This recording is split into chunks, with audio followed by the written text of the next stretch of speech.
ಸ್ನೇಹಿತರೆ ನಮಸ್ಕಾರ.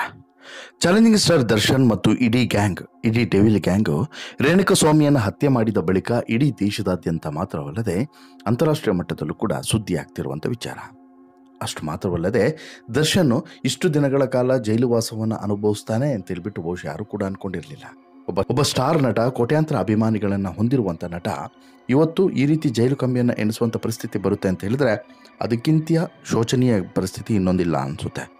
ಅಭಿಮಾನಿಗಳಿಗೆ ಮಾದರಿ ಆಗಬೇಕಾಗಿದ್ದಂಥ ನಟ ಇವತ್ತು ಒಬ್ಬ ಆರೋಪಿಯಾಗಿ, ಅದರಲ್ಲೂ ಕೂಡ ಕೊಲೆ ಆರೋಪಿಯಾಗಿ ಜೈಲು ಸೇರೋದಿದೆಯಲ್ಲ, ಅದಕ್ಕಿಂತ ಘೋರ ದುರಂತ ಮತ್ತೊಂದಿಲ್ಲ.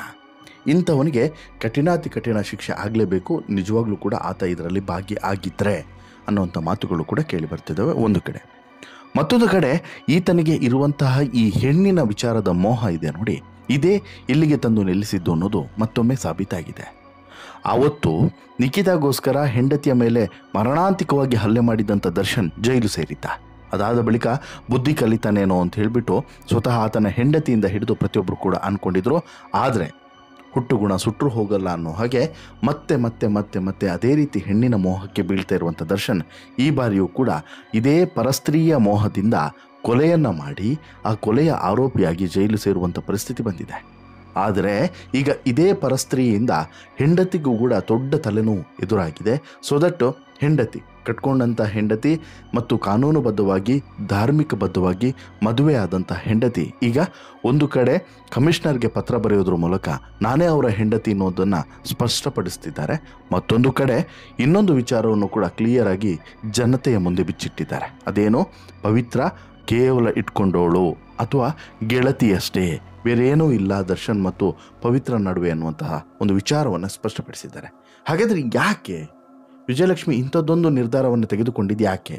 ಅದನ್ನೇ ಹೇಳ್ತಾ ಹೋಗ್ತೀನಿ. ಅದಕ್ಕಿಂತ ಮುಂಚೆ ನೀವು ಇನ್ನೂ ಕೂಡ ನಮ್ಮ ಚಾನಲನ್ನು ಸಬ್ಸ್ಕ್ರೈಬ್ ಮಾಡಿಲ್ಲ ಅಂದರೆ ದಯವಿಟ್ಟು ಕೂಡಲೇ ಸಬ್ಸ್ಕ್ರೈಬ್ ಮಾಡಿ ಸ್ನೇಹಿತರೆ.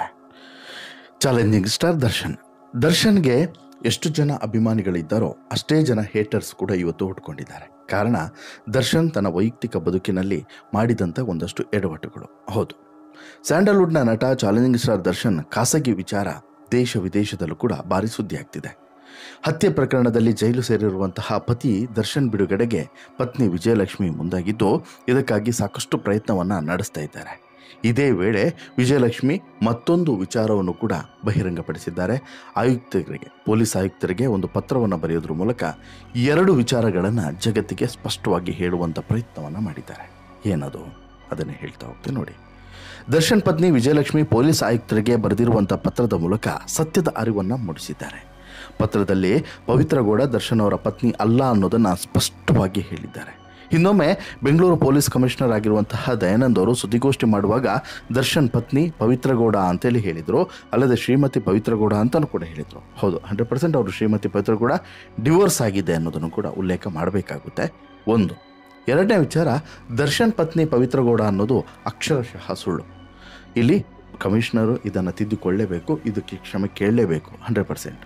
ಈ ವಿಚಾರವನ್ನೇ ಪ್ರಸ್ತಾಪಿಸಿರುವಂತಹ ವಿಜಯಲಕ್ಷ್ಮಿ ದರ್ಶನ್ ಅವರು ಇಲ್ಲಿ ಪವಿತ್ರ ಗೌಡ ಪತ್ನಿ ಅನ್ನೋದನ್ನು ಎಲ್ಲೂ ಕೂಡ ಉಲ್ಲೇಖ ಮಾಡಿಲ್ಲ ಮತ್ತು ಕಾನೂನುಬದ್ಧವಾಗಿ ಮತ್ತು ಎಲ್ಲ ಆಯಾಮಗಳಲ್ಲೂ ಕೂಡ ಯಾವುದೇ ಕಾರಣಕ್ಕೂ ಕೂಡ ಪವಿತ್ರ ಗೌಡ ದರ್ಶನ್ ಅವರ ಪತ್ನಿ ಅಲ್ಲ ಅನ್ನೋದನ್ನು ಪತ್ರ ಬರೆದು ಸ್ಪಷ್ಟವಾಗಿ ತಿಳಿಸಿದ್ದಾರೆ. ಈ ಮೂಲಕ ಇಲ್ಲಿ ಕಮಿಷನರ್ ಮಾಡಿದಂಥ ತಪ್ಪನ್ನು ಎಳೆಯಾಗಿ ಬಿಚ್ಚಿಡುವಂಥ ಕೆಲಸವನ್ನು ಇಲ್ಲಿ ವಿಜಯಲಕ್ಷ್ಮಿ ಮಾಡಿದ್ದಾರೆ. ಅಂದರೆ ಈ ಹಿಂದೆ ರೇಣುಕಸ್ವಾಮಿಯ ಈ ಹತ್ಯೆ ಪ್ರಕರಣದಲ್ಲಿ ದರ್ಶನ್ ಬಗ್ಗೆ ಮಾತನಾಡುವಂಥ ಸಂದರ್ಭದಲ್ಲಿ ಪೊಲೀಸ್ ಆಯುಕ್ತರು ದರ್ಶನ್ ಪತ್ನಿ ಪವಿತ್ರ ಗೌಡ ಅಂತೇಳಿ ಉಲ್ಲೇಖ ಮಾಡಿದ್ರು ಅನ್ನೋದು ಇಲ್ಲಿ ಪತ್ನಿ ಬರೆದಿರುವಂಥ ವಿಚಾರ. ಇದಾದ ಬಳಿಕ ರಾಷ್ಟ್ರವ್ಯಾಪಿ ಮಾಧ್ಯಮಗಳಲ್ಲಿ ಪವಿತ್ರ ಗೌಡ ದರ್ಶನ್ ಪತ್ನಿ ಅಂತಲೇ ಪ್ರಸಾರವಾಯಿತು. ಈ ವಿಚಾರವಾಗಿ ಈಗ ವಿಜಯಲಕ್ಷ್ಮಿ ತಮ್ಮ ಬೇಸರವನ್ನು ಹೊರಗಡೆ ಹಾಕಿದ್ದಾರೆ. ಏನಿದೆ ಪತ್ರದಲ್ಲಿ ಅಂತೇಳಿ ಹೇಳಿ ನೋಡೋದಾದರೆ, ನಾನು ದರ್ಶನ್ ಅವರ ಪತ್ನಿ ವಿಜಯಲಕ್ಷ್ಮಿ. ಸುದ್ದಿಗೋಷ್ಠಿಯಲ್ಲಿ ನೀವು ದರ್ಶನ್ ಪತ್ನಿ ಪವಿತ್ರ ಗೌಡ ಅಂತೇಳಿ ಹೇಳಿದ್ರಿ, ಹೀಗಾಗಿ ಇದನ್ನೇ ಅನುಸರಿಸಿ ಗೃಹ ಸಚಿವರು ಹಾಗೆ ಹೇಳಿದ್ದಾರೆ. ಬಳಿಕ ಮಾಧ್ಯಮಗಳಲ್ಲೂ ಕೂಡ ಇದೇ ಸುದ್ದಿ ಪ್ರಸಾರ ಮಾಡಲಾಗಿದೆ. ಇದರಿಂದ ನನಗೂ ಹಾಗೂ ನನ್ನ ಮಗನಿಗೆ ಬೇಸರವಾಗಿದೆ. ಪವಿತ್ರ ಗೌಡ ದರ್ಶನ್ ಪತ್ನಿ ಅಲ್ಲ. ನಿಮ್ಮ ಈ ಒಂದು ಹೇಳಿಕೆಯಿಂದ ಮುಂದಿನ ದಿನಗಳಲ್ಲಿ ನಾನು ಹಾಗೂ ನನ್ನ ಮಗ ತೊಂದರೆಯನ್ನು ಅನುಭವಿಸುವಂತೆ ಆಗಬಹುದು. ಆ ರೀತಿ ಆಗಬಾರ್ದು ಅನ್ನೋದು ನನ್ನ ಉದ್ದೇಶ. ನನಗೆ ನ್ಯಾಯಾಂಗದ ಮೇಲೆ ನಂಬಿಕೆ ಇದೆ. ನ್ಯಾಯಕ್ಕಾಗಿ ಸಮಯ ತೆಗೆದುಕೊಳ್ಳುತ್ತದೆ ಅನ್ನೋದು ಕೂಡ ಗೊತ್ತಿದೆ. ಆದರೆ ಪವಿತ್ರ ಗೌಡ ವಿಚಾರದಲ್ಲಿ ಮಾಹಿತಿ ಸೂಕ್ತವಾಗಿರಲಿ ಅನ್ನೋದು ನಾನು ಬಯಸ್ತೇನೆ. ಆಕೆ ನನ್ನ ಗಂಡನ ಸ್ನೇಹಿತೆ ಎನ್ನುವುದು ಸತ್ಯ. ಆದರೆ ಆಕೆ ನನ್ನ ಗಂಡನ ಪತ್ನಿ ಅಲ್ಲ. ಆಕೆಗೆ ಈ ಹಿಂದೆ ಸಂಜಯ್ ಎಂಬಾತನೊಂದಿಗೆ ಮದುವೆಯಾಗಿದೆ. ಆಕೆಗೆ ಒಬ್ಬ ಮಗಳೂ ಕೂಡ ಇದ್ದಾಳೆ. ನಾನು ಮಾತ್ರ ಕಾನೂನಾತ್ಮಕವಾಗಿ ದರ್ಶನ್ ಕೈ ಹಿಡಿದಿದ್ದೇನೆ. ಧರ್ಮಸ್ಥಳದಲ್ಲಿ 2003 ಮೇ 19ರಂದು ನಮ್ಮ ಮದುವೆ ನಡೆದಿತ್ತು. ಹೀಗಾಗಿ ಪವಿತ್ರ ಗೌಡ ದರ್ಶನ್ ಪತ್ನಿ ಅಲ್ಲ ಅನ್ನೋದನ್ನು ವಿಜಯಲಕ್ಷ್ಮಿ ಪತ್ರದಲ್ಲಿ ಸ್ಪಷ್ಟವಾಗಿ ಬರೆದಿದ್ದಾರೆ. ಈ ಮೂಲಕ ಎರಡು ಉತ್ತರ ಕೊಡುವಂಥ ಕೆಲಸವನ್ನು ಮಾಡಿದ್ದಾರೆ. ಒಂದು, ಇಲ್ಲಿ ಸಮಾಜಕ್ಕೂ ಕೂಡ ಒಂದು ಉತ್ತರವನ್ನು ಕೊಡಬೇಕಾಗಿತ್ತು, ಜೊತೆಗೆ ಪೊಲೀಸ್ ಇಲಾಖೆಗೂ ಕೂಡ ಒಂದು ಸ್ಪಷ್ಟನೆಯನ್ನು ಕೊಡಬೇಕಾಗಿತ್ತು, ಮಾಧ್ಯಮಗಳ ಮೂಲಕನೂ ಕೂಡ ಒಂದು ಉತ್ತರ ರವಾನೆ ಆಗಬೇಕಾಗಿತ್ತು. ಹೌದು, ಇಲ್ಲಿ ರೇಣುಕಾಸ್ವಾಮಿ ಹತ್ಯೆ ಪ್ರಕರಣದಲ್ಲಿ A1 ಆರೋಪಿಯಾಗಿರುವಂಥ ಪವಿತ್ರ ಗೌಡ ಅವರು ದರ್ಶನ್ ಮತ್ತು ಇಲ್ಲಿ ಪವಿತ್ರ ಗೌಡ ನಡುವೆ ಏನೋ ಸಂಬಂಧ ಇದೆ. ಸೊ ದಟ್ ಏನಾಯಿತು, ಪವಿತ್ರ ಗೌಡ ಕೇಸ್ನಲ್ಲಿ ಈ ದರ್ಶನ್ 2ನೇ ಆರೋಪಿ ಆದರು. ಅಂದರೆ ಪವಿತ್ರ ಗೌಡಗೆ ರೇಣುಕಾಸ್ವಾಮಿ ಅಶ್ಲೀಲ ಮೆಸೇಜ್ ಮಾಡಿದ್ದಾನೆ ಅನ್ನೋದು ಯಾವಾಗ ಗೊತ್ತಾಯಿತು, ಇದು ಪವಿತ್ರ ಗೌಡ ದರ್ಶನ್ಗೆ ಹೇಳ್ತಾರೆ. ದರ್ಶನ್ ಪವಿತ್ರ ಗೌಡ ಗೆಳೆಯರು. ಸೊ ದಟ್ಟು ದರ್ಶನ್ಗೆ ಗೊತ್ತಾಗುತ್ತೆ. ದರ್ಶನ್ ಪವಿತ್ರ ಗೌಡಗೋಸ್ಕರ ಇಂಥದ್ದೊಂದು ಕೃತ್ಯವನ್ನು ಮಾಡಿಸಿಬಿಡ್ತಾನೆ ಅನ್ನೋದು ಆರಂಭದ ದಿನಗಳಲ್ಲಿ ಚರ್ಚೆ ಆಗಿತ್ತು. ಅದಾದಮೇಲೆ ಬೇರೆ ಬೇರೆ ಆಯಾಮ ಪಡಿತಾ ಇದೆ, ಬೇರೆ ಬೇರೆ ಆಯಾಮದಲ್ಲಿ ಏನು ಸಾಗ್ತಾ ಇದೆ ಪ್ರಕರಣ, ಅದು ಬಿಟ್ಟಾಕಿ ಪೊಲೀಸರು ಅದೆಲ್ಲವನ್ನು ಕೂಡ ನೋಡ್ಕೊಳ್ತಾರೆ. ನಿಮಗೆ ಅದು ಯಾಕೆ ಟೆನ್ಷನ್ ಅಲ್ವಾ, ಅದನ್ನು ಬಿಟ್ಟಾಕಿ. ಆದರೆ ಇಲ್ಲಿ ವಾಸ್ತವವಾಗಿ ವಿಜಯಲಕ್ಷ್ಮಿ ಅವರ ಪತ್ರದಲ್ಲಿ ತುಂಬ ಭಾವನಾತ್ಮಕ ವಿಚಾರಗಳು ಮತ್ತು ಸೆಂಟಿಮೆಂಟ್ ಹಾಗೆಯೇ ಒಂದು ಸಂಬಂಧದ ವಿಚಾರವೂ ಕೂಡ ಇದೆ. ಅದನ್ನು ಸೂಕ್ಷ್ಮವಾಗಿ ನಾವು ಗಮನಿಸಬೇಕು. ಪೊಲೀಸ್ ಇಲಾಖೆಯವರು ಮಾಡಿದಂತಹ ತಪ್ಪು ಅಥವಾ ಎಡವಟ್ಟು ಇದೆಯಲ್ಲ, ಇದು ಒಂದು ಸಂಸಾರವನ್ನೇ ಹಾಳು ಮಾಡುತ್ತೆ ಅನ್ನೋದಕ್ಕೆ ಸ್ಪಷ್ಟ ಸಾಕ್ಷಿ. ದಯಾನಂದ್ ಅವರು ಒಂದು ಮಾತನಾಡುವಂಥ ಬರದಲ್ಲಿ ಆ ರೀತಿ ಹೇಳಿರ್ಬೋದು, ಕಮಿಷನರು ದಯಾನಂದ್ ಆ ರೀತಿ ಹೇಳಿರ್ಬೋದು. ಅದನ್ನು ಕ್ಲಾರಿಫಿಕೇಷನ್ ಕೊಡೋದು ಬೆಟರ್ ಅಂತೇಳಿ ಅನಿಸುತ್ತೆ. ಈ ಪತ್ರ ಬಂದ ಮೇಲಾದರೂ ಕ್ಲಾರಿಫಿಕೇಷನನ್ನು ಕೊಡೋದು ಬೆಟರ್ ಅನಿಸುತ್ತೆ. ದರ್ಶನ್ ಮತ್ತು ಪವಿತ್ರ ನಡುವಿನ ಸಂಬಂಧ ಯಾವುದೇ ರೀತಿ ಇದ್ದರೂ ಕೂಡ ಕತ್ಲೆಯಲ್ಲಿ ಅದು ಹೊರಗಡೆ ಜಗತ್ತಿಗೆ ಗೊತ್ತಿಲ್ಲ. ಹೊರಗಡೆ ಜಗತ್ತಿಗೆ ಏನು ಗೊತ್ತಿದೆ, ಅವರಿಬ್ಬರು ಕೂಡ ಸ್ನೇಹಿತರು ಅಥವಾ ಪರಿಚಯಸ್ಥರು ಅಥವಾ ಒಂದು ರೀತಿಯಲ್ಲಿ ಒಂದು ಆತ್ಮೀಯವಾಗಿ ಇರೋರು ಅನ್ನೋದು ಅಷ್ಟೇ ನಮ್ಮೆಲ್ಲರಿಗೂ ಕೂಡ ಗೊತ್ತಿರುವಂಥದ್ದು. ಯಾವುದು ಅದನ್ನು ಮೀರಿ ಯಾವ ವಿಚಾರವೂ ಕೂಡ ನಮಗೂ ಗೊತ್ತಿಲ್ಲ, ನಿಮಗೂ ಗೊತ್ತಿಲ್ಲ. ಹೀಗಿರುವಾಗ ಹೇಗೆ ಇಲ್ಲಿ ಮದುವೆ ಅಂತೂ ಹಾಗೇ ಇಲ್ಲ, ಯಾರೋ ಪವಿತ್ರ ಮತ್ತು ದರ್ಶನ್ ಮದುವೆ ಅಂತೂ ಆಗಿಲ್ಲ. ಹೀಗಿರುವಾಗ ಹೇಗೆ ಪತ್ನಿ ಆಗ್ತಾರೆ ಅಲ್ವಾ?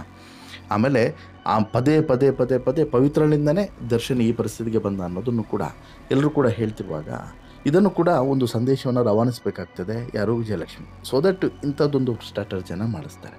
ಇಂಥದ್ದೊಂದು ಪತ್ರವನ್ನು ಬರೆದುಬಿಟ್ಟು ಎರಡೂ ಪ್ರಶ್ನೆಗಳಿಗೂ ಕೂಡ ಉತ್ತರವನ್ನು ಕೊಡುವಂಥ ಕೆಲಸವನ್ನು ಇಲ್ಲಿ ವಿಜಯಲಕ್ಷ್ಮಿ ತುಂಬ ಸ್ಮಾರ್ಟಾಗಿ ಮಾಡಿದ್ದಾರೆ ಅಂತಲೇ ಹೇಳ್ಬೋದು. ಈ ಮೂಲಕ ಒಂದು ಸಂದೇಶವನ್ನು ಕೂಡ ರವಾನಿಸುವಂಥ ಕೆಲಸವನ್ನು ಮಾಡಿದ್ದಾರೆ. ಅಲ್ಲಿಗೆ ಒಂದಂತೂ ಕ್ಲಿಯರ್ ಆಗುತ್ತೆ, ದರ್ಶನ್ ಈ ಪ್ರಕರಣದಲ್ಲಿ ಆರೋಪಿ ಹೌದು, ಹಾಗೆಂದ ಮಾತ್ರಕ್ಕೆ ಇಲ್ಲಿ ಪವಿತ್ರ ಗೌಡ ಅವರ ಪತಿ ಅಲ್ಲ ಅನ್ನೋದನ್ನು ಕ್ಲಿಯರಾಗಿ ವಿಜಯಲಕ್ಷ್ಮಿ ಹೇಳ್ತಾ ಇಲ್ಲಿ ಜನರಿಗೂ ಕೂಡ ಒಂದು ಸಂದೇಶವನ್ನು, ನೀವು ಯಾವುದೇ ಕಾರಣಕ್ಕೂ ಕೂಡ ಪವಿತ್ರ ಗೌಡರನ್ನ ಇಲ್ಲಿ ದರ್ಶನ್ ಪತ್ನಿ ಅಂತೇಳಿ ಕರೀಬಾರ್ದು ಅನ್ನೋದನ್ನು ಕೂಡ ಮನವಿ ಮಾಡಿದಂತಾಗಿದೆ. ನಿಮಗೇನು ಅನಿಸುತ್ತೆ ಸ್ನೇಹಿತರೆ ಇವರಿಬ್ಬರ ಈ ಸಂಬಂಧದ ಬಗ್ಗೆ? ದರ್ಶನ್ ವಿಚಾರದಲ್ಲಿ ವಿಜಯಲಕ್ಷ್ಮಿ ಅನುಭವಿಸ್ತಿರುವಂಥ ನೋವಿದೆಯಲ್ಲ, ಅದನ್ನು ಬಹುಶಃ ಯಾರು ಕೂಡ ಕಲ್ಪನೆಯನ್ನು ಕೂಡ ಮಾಡ್ಕೊಳ್ಳೋಕೆ ಸಾಧ್ಯವಿಲ್ಲ. ನೋಡಿ, ಪದೇ ಪದೇ ಪದೇ ಪದೇ ಅವತ್ತೊಂದು ಹೆಣ್ಣು ಇವತ್ತೊಂದು ಹೆಣ್ಣು, ಈಕೆಗೆ ಬರೀ ಈ ಕ್ಲಾರಿಫಿಕೇಷನ್ ಕೊಡೋದೇ ಕೆಲಸ ಆಯಿತು, ಬೇರೆ ಏನೂ ಕೂಡ ಸಾಧ್ಯ ಆಗ್ತಿಲ್ಲ. ಇಂತಹ ಒಬ್ಬ ಪತಿಯನ್ನು ಮದುವೆ ಆಗಿದ್ದೇ ಇಂತಹ ನೋವಿನ ಸಂಗತಿ ಅನ್ನೋದನ್ನು ಬಹುಶಃ ಆಕೆ ಒಬ್ಬಳಿಗೆ ಅರ್ಥ ಆಗ್ತಿರ್ಬೋದು. ಪ್ರತಿ ಸಲನೂ ಕೂಡ ಒಂದೊಂದು ಹಿಂಸೆಗಳು, ಒಂದೊಂದೇ ಈ ಕಿರಿಕ್ಗಳು, ಪಾಪ ಆ ಮಹಿಳೆಯ ಪರಿಸ್ಥಿತಿ ಹೇಗಿರ್ಬೋದು ಅನ್ನೋದನ್ನು ನೀವೇ ಯೋಚನೆ ಮಾಡಿ. ನಿಮಗೇನು ಅನಿಸುತ್ತೆ ಸ್ನೇಹಿತರೆ ವಿಜಯಲಕ್ಷ್ಮಿ ಈ ಪತ್ರದ ಬಗ್ಗೆ ನಿಮ್ಮ ಅಭಿಪ್ರಾಯ ಏನು? ದಯವಿಟ್ಟು ಕಮೆಂಟ್ ಮಾಡಿ ತಿಳಿಸಿ. ಜೊತೆಗೆ ಇಷ್ಟ ಆಯಿತು ಅಂತ ಹೇಳಿದ್ರೆ ಲೈಕ್ ಮಾಡಿ, ಶೇರ್ ಮಾಡಿ, ಚಾನಲ್ಗೆ ಸಬ್ಸ್ಕ್ರೈಬ್ ಆಗೋದನ್ನು ಮರಿಬೇಡಿ. ಧನ್ಯವಾದ.